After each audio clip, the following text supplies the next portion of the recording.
तो नाज़रीन, हकीम अजमल ख़ान साहब जो है बादशाहों के तबीब थे, बादशाहों का इलाज करते थे, शाही महलात में इतने बड़े तबीब थे।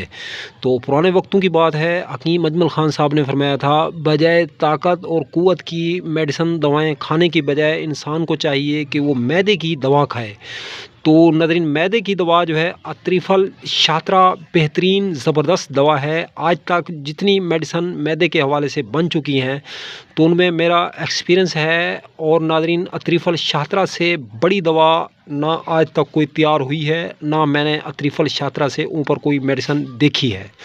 तो इसलिए मैं अपने व्यूअर को जो है पैगाम दूँगा, आप अतरीफ़ल शात्रा का इस्तेमाल करें। आपको कोई भी मर्ज़ है, कोई भी बीमारी है, तो उसमें आप लोग जो है अतरीफ़ल शात्रा ज़रूर इस्तेमाल करें। इस वीडियो को लाइक, शेयर और कमेंट करना मत भूलें। अब तक के लिए इतना ही, तब तक के लिए अपना भी ख्याल रखें। और इस फेसबुक पेज और यूट्यूब चैनल का भी दोस्तों हम मिलें किसी भी नई वीडियो के साथ। खुदा हाफ़िज़।